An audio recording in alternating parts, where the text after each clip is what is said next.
What are some responses to the revisionist arguments? I gave you a portion of Richard Hayes's Moral Vision of the New Testament to read. Hayes is, by all accounts, a brilliant New Testament scholar, highly respected, not in any way a fundamentalist.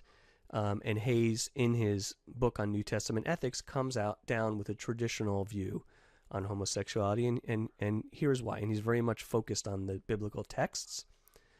So what Hayes says, Hayes agrees that Genesis 19, the story of Sodom and Gomorrah, is really not the relevant place to look. Hayes suggests that the Levitical law is an unambiguous rejection of the act of male homosexual sex. And Hayes says that when you look at the term arsenokoitai, yes, it's true. It's a neologism. There's no counterpart of this term in other Greek literature. And the term malakoi is often used, Hayes says, in the Greek literature as a pejorative term for the passive partner in homosexual conduct, and often for young boys. Now, this is a little bit, I think when you read even through Hayes, this is a little bit troubling. It is used pejoratively in the Hellenistic Greek literature for the passive homosexual partner, but that partner was often a young boy who's really not a voluntary partner. So they were looked on very unfavorably in the society, but they were not the voluntary partner. Nevertheless, Hayes says this is a negative term for that kind of practice. So now, as you look at Hayes's explanation of the term arsenokoitai, you'll see that it relates to the Septuagint, which is the Greek translation of the Old Testament that was available and widely used in the Hellenistic culture in which Paul lived and wrote his Koine Greek text. In the Septuagint of Leviticus 18:22, the Greek reads meta arsenos koitin gynekos. So arsenos koitin gynekos, arsena koitai.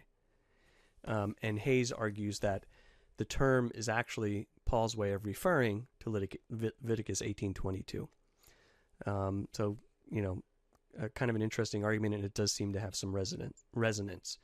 So overall, with these texts, Hayes kind of responds to the revisionists by saying, no, it does seem that both the Old Testament and the New Testament texts are talking about the same kind of acts, at least, that we would be talking about today. As to the Romans text, Hayes has a very subtle and interesting, and I think helpful, particularly if you want to take the traditionalist view approach. So notice that Hayes is saying Romans 1 is not about the causes of God's wrath, but about the consequences of our turning from God and our idolatry. Hayes says that for Paul, when human beings turn away from their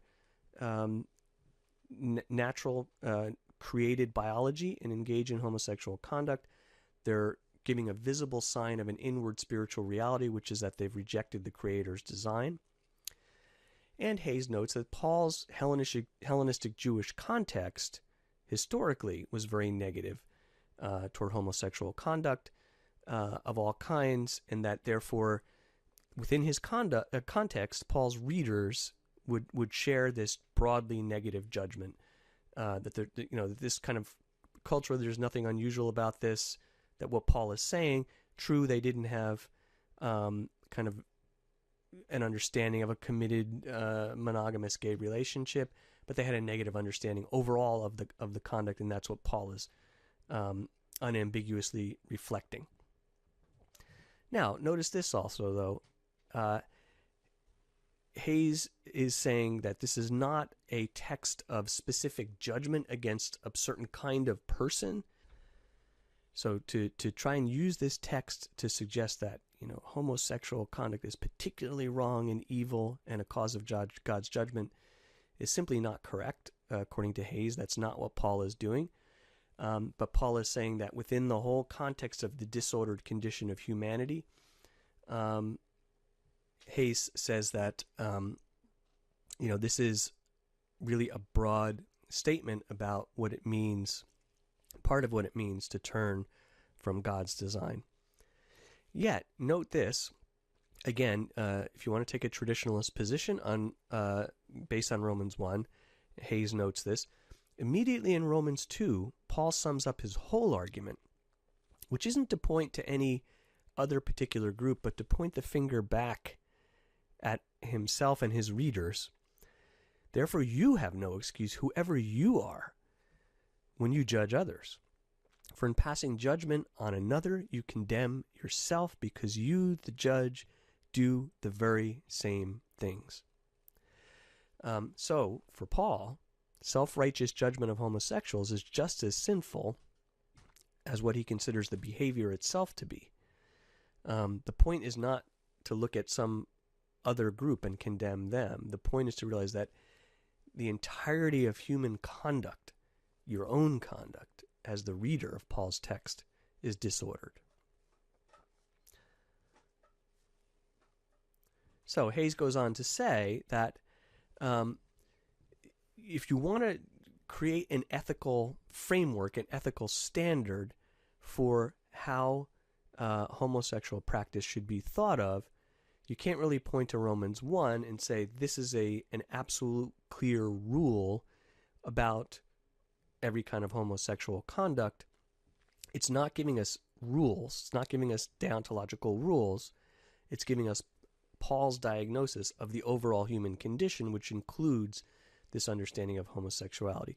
Hayes actually acknowledges that if homosexuality should be judged to be part of the normal human experience, or at least some kind of homosexual orientation or conduct to be part of the normal human experience and not a disordered part of the human experience, then perhaps it is something that we should make room for in the church.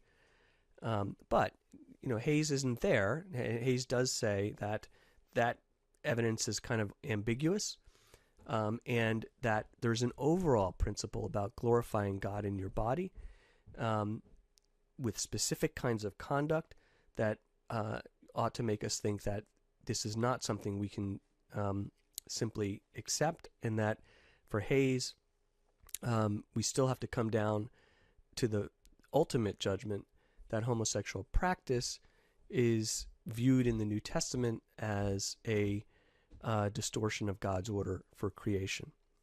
Now, I really recommend that you read the Hayes text overall, because if you're going to take a traditional position, I think Hayes does a very good job about kind of nuancing and mediating how you would really think that through and what that would really mean for how you relate to other people and for the life of the church.